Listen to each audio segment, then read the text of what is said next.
and we're going to look at what's called the product and quotient rules. And there's going to actually be 3 rules. The product rule is how do you differentiate a function when it's made up of 2 things multiplied together. The quotient rule is how do you differentiate functions that are made up of fractions, right? F of x on top, g of x, c on the bottom. And the third rule is my made up rule, which is just because you can doesn't mean you should rule. And I'll show you when that one applies as well. So let's start with the first one, which is the product rule.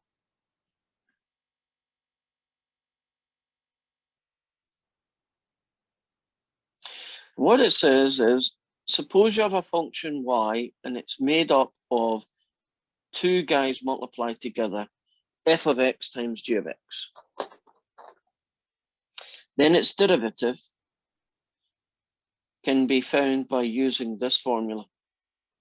And this formula is called the product rule.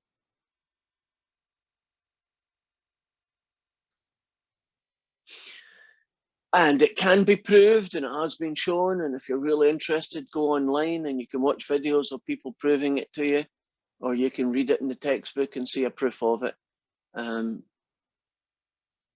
We're just going to accept it as true, right? So let's show you how it works. Suppose I had y equals x cubed e to the x. Now, right now, we can't differentiate that because the only rule that we've got right now is the power rule, right? And the power rule doesn't work because these two are interacting with each other. So I'm going to call this guy f and call this guy g, and that's typically step 1. So step 1 is identify who is going to be the f and who is going to be the g. We have. Step 2 is use the product rule formula.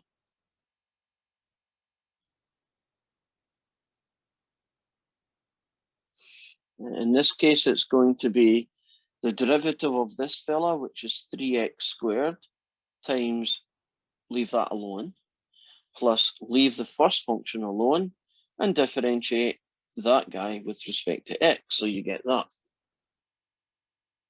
And that would be essentially our step 2.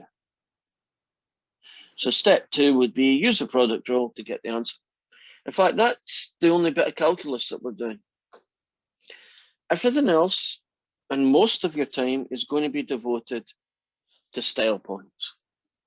And there are 3 rules for style points. Collect like terms, factor the heck out of it, and make it look like the original.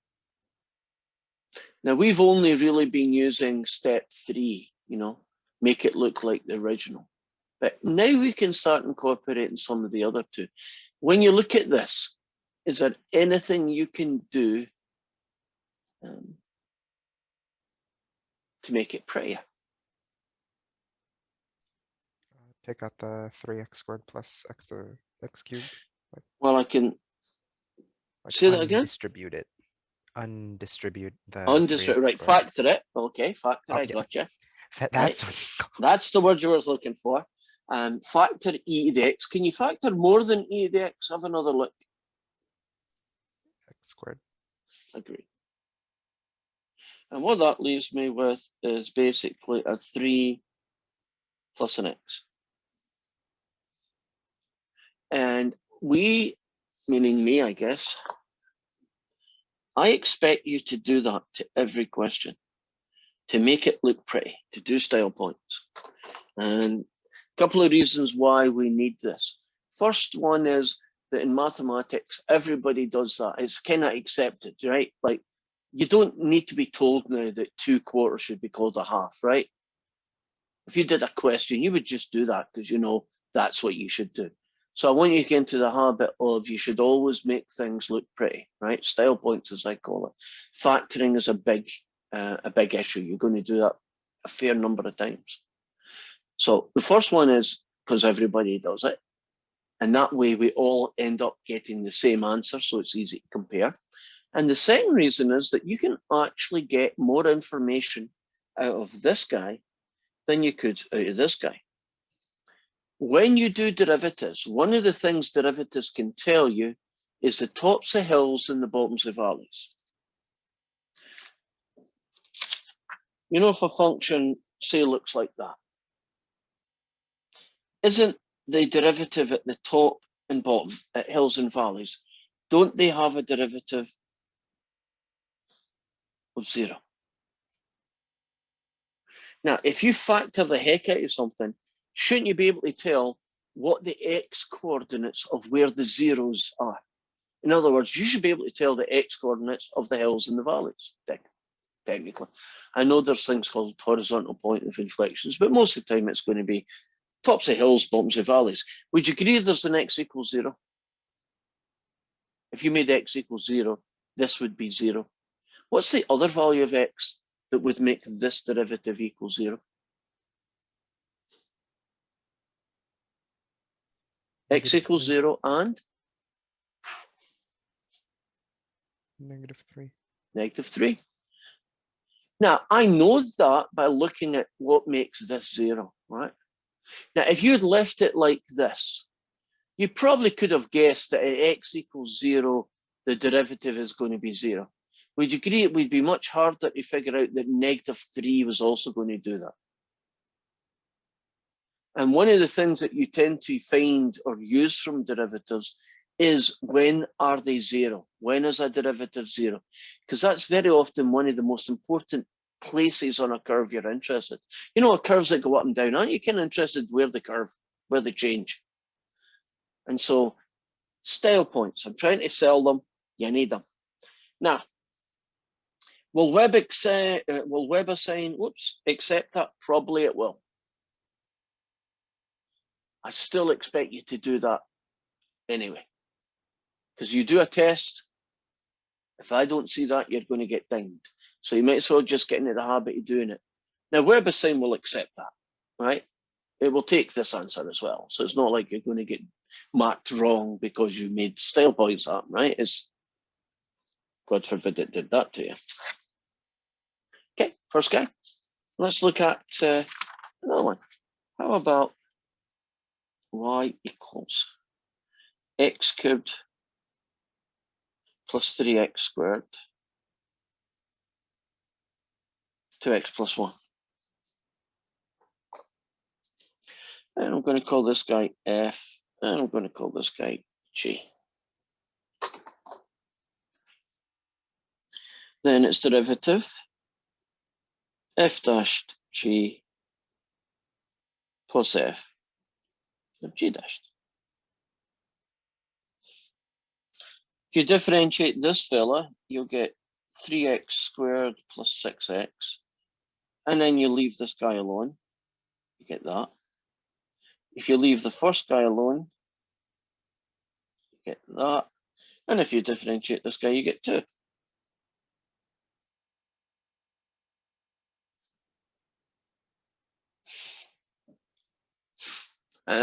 That's calculus finished. We wouldn't, even WebAssign, I'm sure, wouldn't even let you get by with that one. Would you agree that you have to make it look at least prettier, right? I don't see any obvious common factors here. So how about just foiling and distributing everything out and see where it goes? Okay, so 3x squared times that guy gets me 6x cubed. 3x squared times that guy gets me 3x squared. That guy times that guy. 12x squared, that guy times that guy is 6x. Distribute the 2, get 2x cubed and a 6x squared. And so I'm going to use rule number 1, collect like terms. Remember, collect like terms, factor the heck out of it, make it look like the original. Right, what can I collect? I can collect these two and get 8x cubed. I can collect that one, and that one, and I believe I get 21x squared. And then I got this guy, which is 6x. So I've collected like terms. Anything else? Even if it's minor, we should still do it.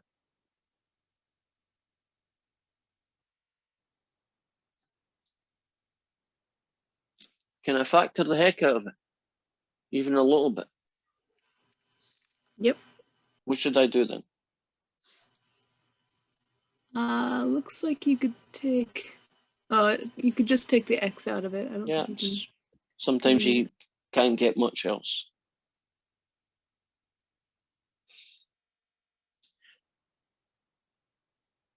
Now, in this particular case, we are finished.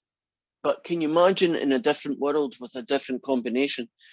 Couldn't there be a situation where this quadratic also factors? Can you imagine, not this one, but a different combination? If it does factor, if the quadratic does factor, then you should do it. This particular one, I'm just doing a quick check in my head in case I say something that's not true. Yeah, it doesn't factor, so that's it. So end of story. Okay. Now, I'm going to show you a product rule situation where rule number 3 applies.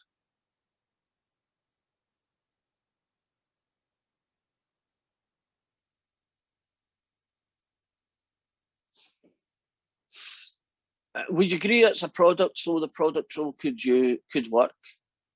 You know, I'd call that guy there F, I'd call this guy here J. I would have to change a little bit. I'd have to turn all those square roots into half powers just so I could differentiate. And, you know, whatever it is, 5 minutes later, I could get the answer.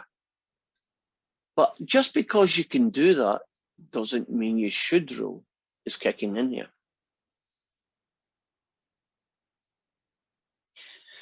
Is there another way to write down this fella?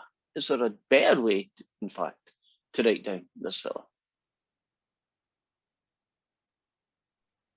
Well, it's a difference of 2 squares, so x squared minus x.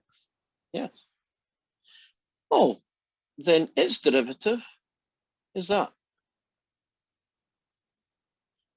Now, do you see how simple that derivative was by just looking at it with a kind of fresh look and say, well, yeah, I know I can use a product rule. I can use that anytime, but do I really need to? Yeah, I think that worked out much quicker. Agreed. Now, would I get the exact same answer? You might not believe it, but you will. I mean, trust me, eventually, you know, things get killed off and the only thing that's left is 2x minus 1. So you're not going to get the wrong answer by using the quotient rule. It is possible. It's just ugly and messy and, you know, takes time. I was sharing with my other class. I'll share it with you. This name, just because you can, doesn't mean you should rule, is not a real rule that you'll look up a textbook and you'll see it. You realize it's one of my made up names, like as long as you do it to both sides, it's okay rule, right? I put names on things. Right? And I was sharing with my class where this came from because I'm homesick. When I was young, I would sing when I was in the shower. Still do. Drive my wife crazy occasionally. Right? I am not a good singer. I am a really, really bad singer. And when I was young and I was singing away, my mum would go and she would bang on the door and say something like, just because you can sing doesn't mean you should. So it's a good piece of advice, as I was saying in my other class, for life in general. So just because you can do something doesn't really mean you should. Some things, it's probably a good idea not to do. Let's look at another one. Let's see if I can pick something interesting. Yeah, this is question 17. And y is equal to e to the p multiplied by p plus p square root p. A lot of people who do calc for the first time, Calc 1, if you talk to someone who's already covered, the course and done it, one of the things you probably get from a lot of them is that how much algebra they spend in calculus. So they don't spend a lot of time differentiating. Very often they spend more time algebraically manipulating things, right? Turning them into other forms and factoring and collecting like terms and all those good stuff. So I'm looking at this guy right off the bat, and I've noticed something that is going to cause me some trouble. Would you agree that p square root of p is probably not a good way of writing that expression down if you want to differentiate?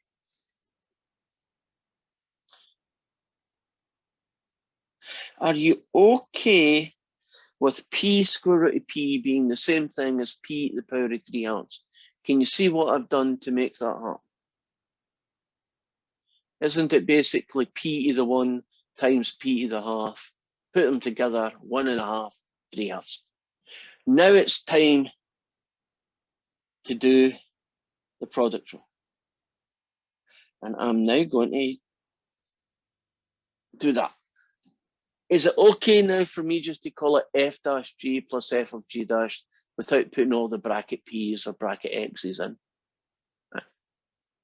Just being lazy, but it's helpful. Right. Differentiate, oops, I guess I should label them. This guy is f, and this whole package is g. Right. So differentiate this fella, you get e to the p.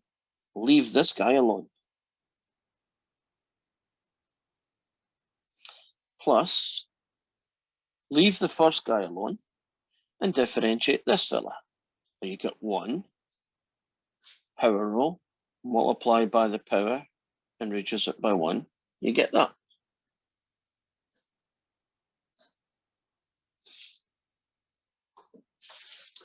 Okay, style points.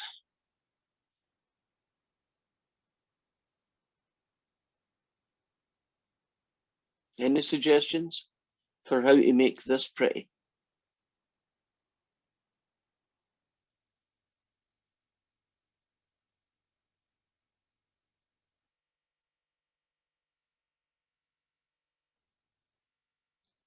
Do you see anything in those two terms that you could pull out maybe as a common fact?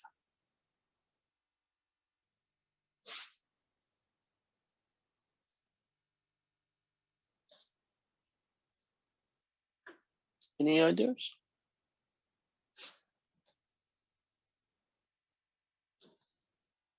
And I'm going to tell you, but that's a lazy way. Come on, go for it. I mean, there's the e to the p right there. Yeah. Sometimes the obvious is the answer, right? You're maybe overthinking it and thinking, no, you must be thinking something else, right? No, that's all I was thinking. And that means you get these guys. And you get that guy.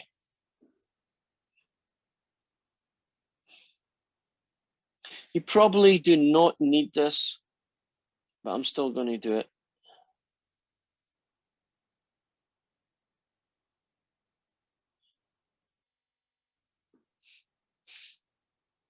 Just looks prettier, doesn't it? If you put the powers in order, run all jumbled up. And you might be tempted to think that you're finished, but not quite.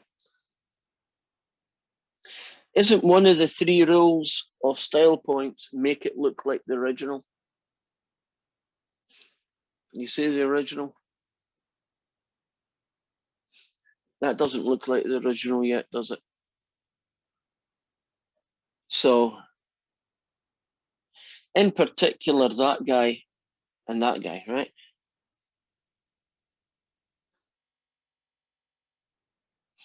Well, this one's probably the simpler one to fix.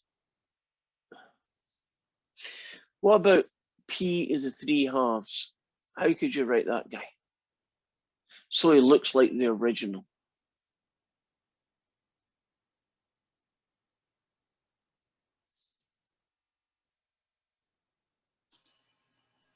P squared to the cube root. Yeah. P, square root of P, right? 1.5. Great. Looks like the original. There's your answer. Ugly as it is the right answer. It's as nice as we could make it, right?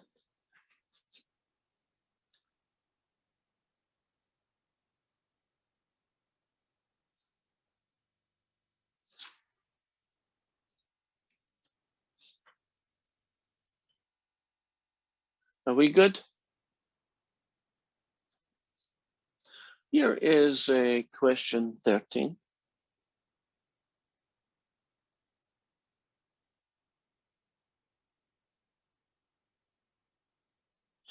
And I'm not going to do this question. I just want to talk about this question.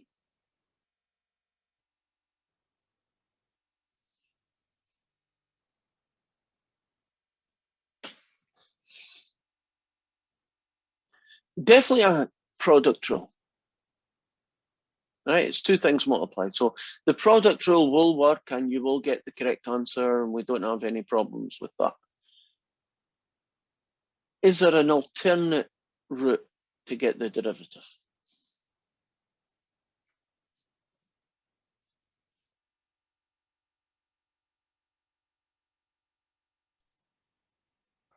What is the power of that first W? That's a 4. That's a 4. Okay. So what would be the process, another process that I could use instead of the product rule? You can just FOIL, I think. Right. Now, if you FOIL this out, can you trust me that you just get 4 terms with slightly weird powers of W, but can't you use a power rule in all 4? So you could go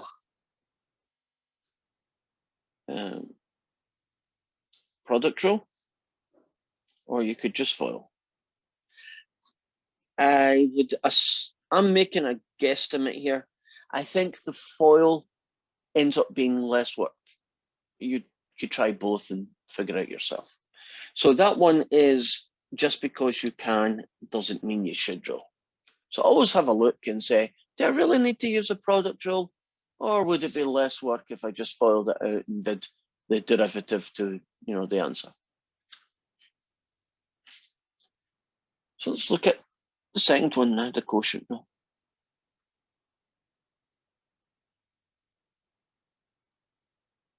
Now, in this situation, the function that we're going to differentiate is a fraction.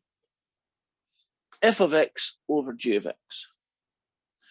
And the formula called the quotient rule is f dash g minus f of g dashed all over g of x squared.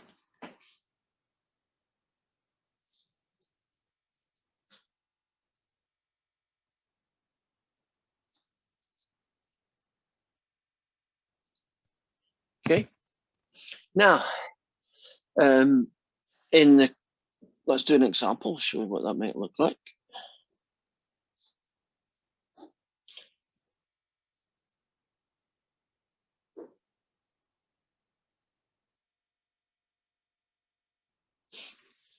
Okay, there is a classic situation where the quotient rule was being designed for.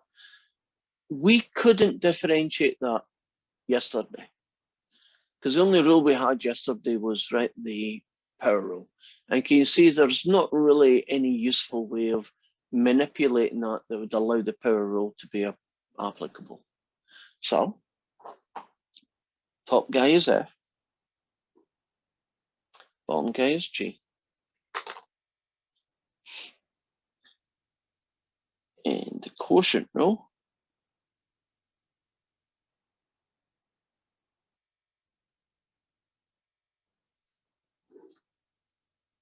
is this guy. Okay, differentiate the top, you get 2x, leave the bottom alone, you get that. Take away, leave the top alone, and differentiate the bottom. And the whole thing is over the bottom squared. That is the only line where calculus took place, right? I have now finished differentiating that. Can you see that the major work is going to be in making it look pretty? So first thing I'm going to tackle is the top, the numerator. And I'm basically going to distribute that guy, take away, FOIL that guy. So if you multiply each of these guys by 2x, oops, that's a 6. You get a 6x squared. Now this one's a bit messier. I'm going to FOIL this out, and while I'm at it, do a subtraction. So if I screw up, tell me. X squared times 3x squared gets me 3x to the 4, but then you subtract it. X squared times 3 gets me 3x squared, but then you subtract it. 1 times 3x squared gives me 3x squared, but then you subtract it. And 1 times 3 gets me 3, but then you subtract it. We cool? Did I do them right? If you noticed one, tell me now.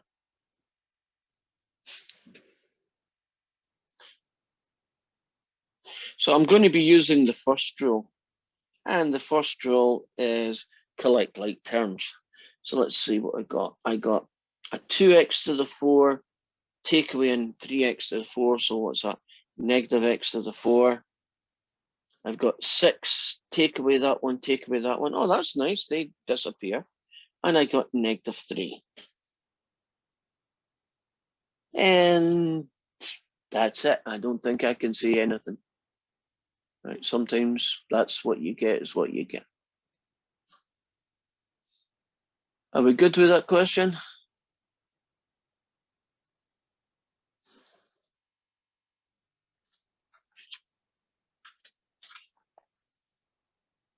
about this one?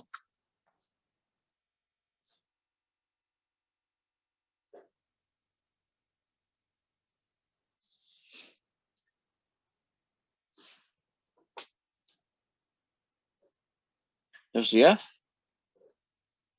There's your g. The derivative is, I'm going to do the shortened version of the formula. Right. Take out all the x's, it just slows us down. Right, if you differentiate e to the x plus 1, you just get e to the x. Leave the bottom one alone. Take away, leave the top one alone, and differentiate e to the x minus 1, and that just gets you what? E to the x. I don't know why I put brackets around that. And the guy in the bottom, squared. Distribute. E to the x times e to the x is e to the 2x. E to the x times negative 1 is that guy. E to the x times that is e to the 2x, and then you subtract it. E to the x times that one is e to the x, and you subtract it.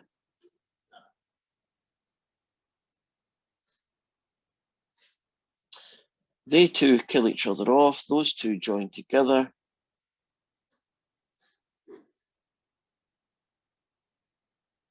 There is my derivative.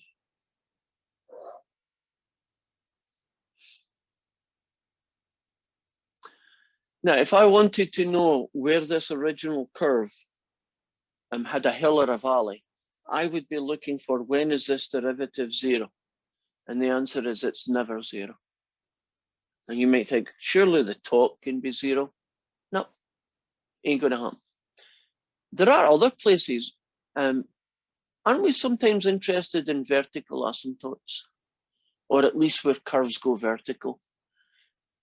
When you look at this guy, won't he go vertical when x is 0? Because e to the 0 is 1, and 1 take away 1 gets you 0. So I'm not sure what the heck's happening, but I know something interesting is happening at 0. Now, it could be the curve goes vertical on you, like the cube root. It could be, at x equals 0, which is basically the y-axis. Couldn't it be that this thing has a vertical asymptote of some kind? I mean, if you plugged it into Desmos, you would find out. But I can guarantee at x equals 0, that curve, right, this function up here, goes vertical in some way. Right? Either it just comes down vertical like this, or it's a vertical asymptote. I also know that this curve can never have a hill or a valley. It must always be increasing or decreasing. It can't change over from one to the other, because when that happens, you get a hill or a valley. How about this fella?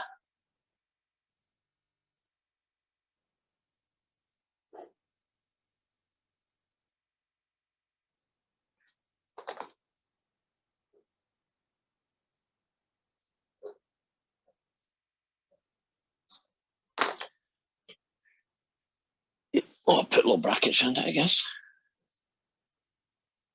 Would you agree that this guy is a quotient rule, right? It's a fraction, quotient rules work. If I wanted to use the quotient rule, wouldn't I have to write this as x to the -1, and wouldn't I have to write this as x to the -1, but I can do that. And about 5 minutes from now, I'd get the right answer. And style points might take me a little bit longer, but I'm sure I would do it in 5 minutes. And that is good. But just because you can doesn't mean that you should.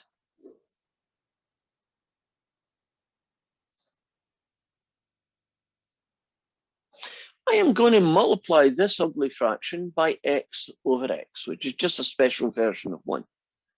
Now let's see what it turns into. X times x gets me x squared. X times this guy gets me 1. Now,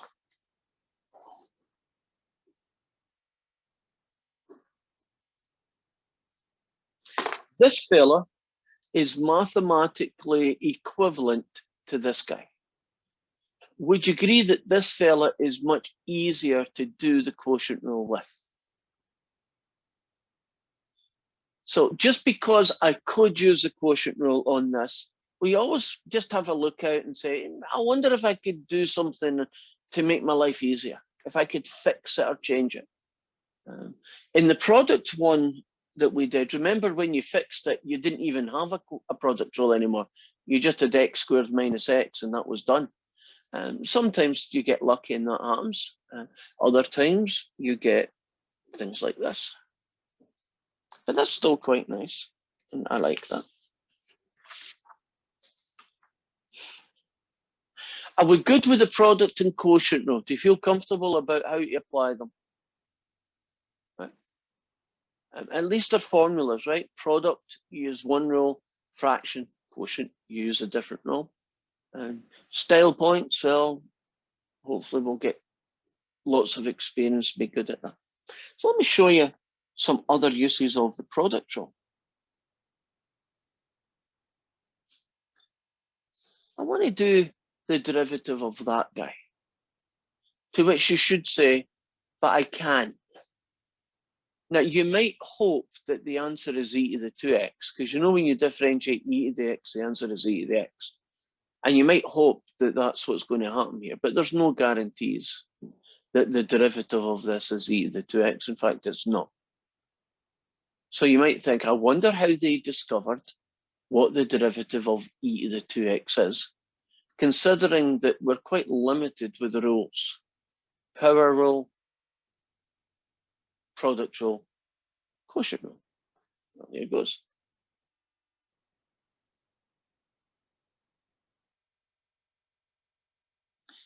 Can't you write e to the 2x as just e to the x times e to the x? Which means that this is a product rule, isn't it? Just happens to be a product rule where both terms are the same thing. That is okay, you're allowed to do that. So differentiate e to the x, you get e to the x, leave the second one alone, leave the first one alone and differentiate this guy, who is also e to the x. E to the x times itself gets you e to the 2x.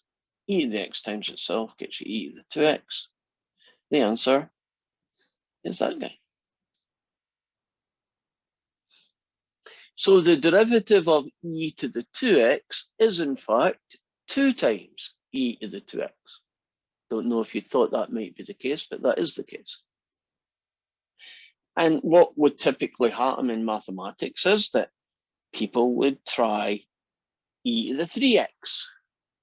And you say, well, how could I do e to the 3x? Well, if you were going to do e to the 3x, couldn't you just call it e to the 2x times e to the x? And since you now know what the derivative of e to the 2x is, couldn't you do it as a product rule again? So you could do it. But most of the time, don't you look for patterns? So what do you think the derivative of e to the 10x is?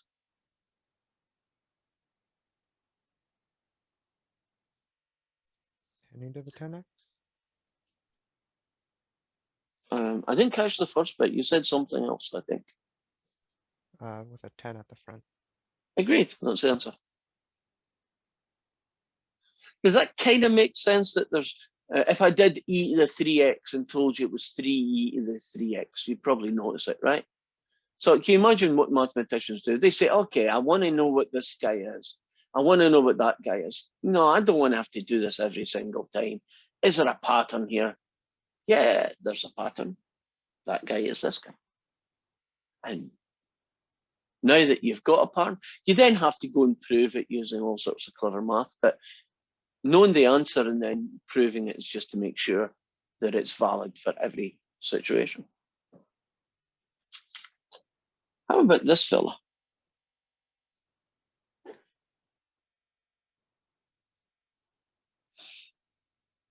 Would you agree this is a quotient rule? And the top is F and the bottom is G. And there's nothing I can do to make that any better.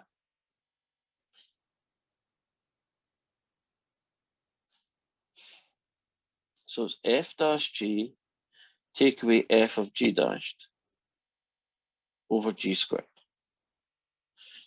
And this is the reason I picked this one is because of the numerator being a number. What do you get when you differentiate 1?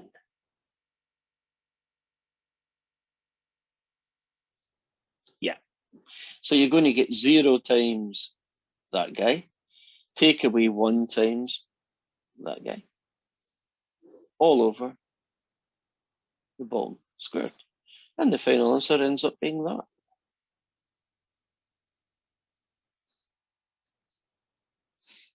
So do you see that the quotient rule can be used for fractions where the top is a number, like 10 over x squared plus 1 or 3 over x squared plus 1, right? It still counts as a quotient rule, and you get an answer that is quite doable.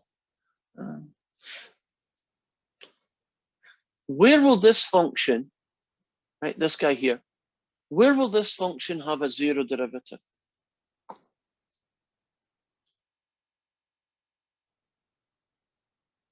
For what value of x will this function here have a 0 derivative?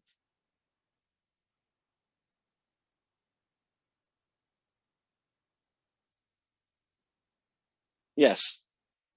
I wasn't looking at your picture, you were showing me. Yes. Let's prove it for the last few seconds. Say hi while I'm doing this. I'm going to go into Desmos and hopefully nothing weird will happen. Here we go. Right, so you're all saying hi, so I'm not going to keep you at the end in case this takes longer than I thought it was going to do. And are you looking at Desmos right now? Good. Right, so the guy that we had originally is y equals 1 fraction x squared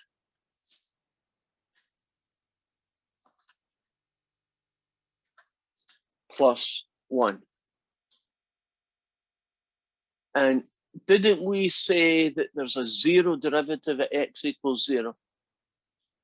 And if I zoom in this guy, is there a horizontal tangent line at x equals 0? Can you see the top of that hill? Right there. Didn't calculus predict that without Desmos in sight? Now you might think, well, that's great. I could just plug anything into Desmos and I'll find all the hills and valleys I want. No, you won't. Can you imagine that there could be a function where at x equals 144,211, there is a zero derivative? Can you imagine that? Theoretically, at least, is it not possible? When you do Desmos, can you only say for sure that in the window that I'm looking at, that's all the hills and valleys that are there? You cannot be sure that there's not another one, maybe at x equals 20 or negative 20. But calculus, you can't hide from calculus.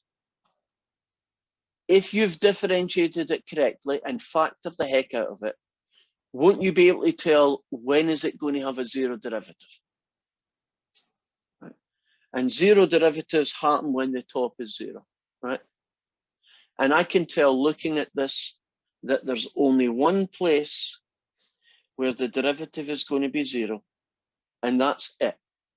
So when Desmos told me it looked like that, which is fine, because of calculus, don't I know that's everything I need to know? I don't need to go hunting for any other hills or valleys because there are no other hills or valleys. I think that's pretty impressive that calculus is able to do that.